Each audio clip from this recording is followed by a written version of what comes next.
Let the front benches change over.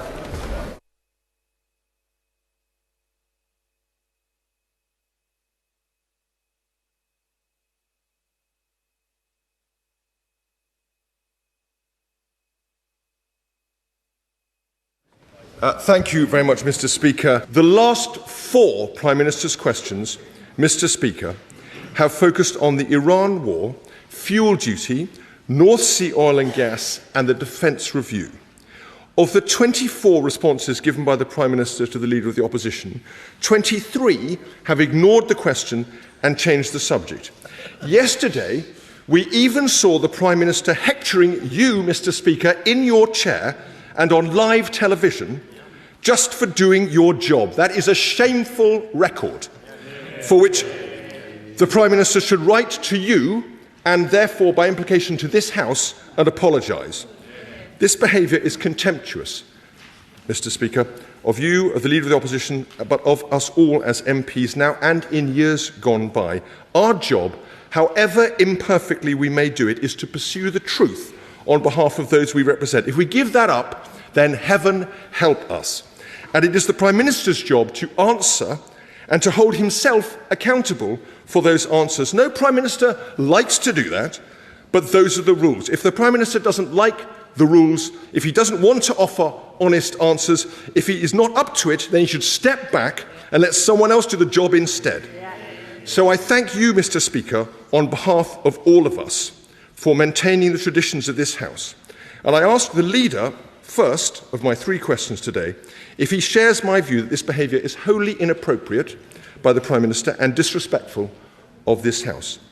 And frankly, we've both been here long enough to know better than ask the questions which he has been asking there, because I know why he's doing it, and at the heart of it, I understand exactly what the point is here. But all Prime Ministers deal with Prime Ministers' questions in their own way. But it isn't unusual for any Prime Minister, it isn't unusual for any Minister not to give the answer that the opposition want on a particular day. So let's not kid ourselves, Mr. Speaker, that we're entering a new chapter in this.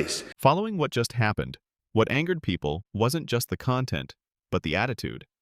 A Prime Minister standing before Parliament, considered a symbol of accountability and transparency, repeatedly evaded, deflected, and even raised his voice at the Speaker of the House. This was no longer a normal political debate, but a clear sign of a blatant disregard for democratic rules. The people didn't elect leaders to hear evasive answers. They need clarity, accountability, and someone who dares to face difficult questions. But what we saw was the complete opposite. 23 out of 24 questions were avoided. That's not a tactic, that's a failure. A leader who can't answer honestly is hiding something, or simply lacks the ability to face the truth. More importantly, the public reprimand of the chairman on live television reveals a worrying loss of control. If this is happening even within the National Assembly, what is truly going on behind closed doors? Respect for the institution is eroding little by little, and that is the most dangerous thing. The question now is no longer who is right and who is wrong, but does such a person still deserve to hold a leadership position? If rules are no longer respected, if responsibility is disregarded, then the entire system will pay the price. And perhaps this moment was the wake-up call that many have been waiting for.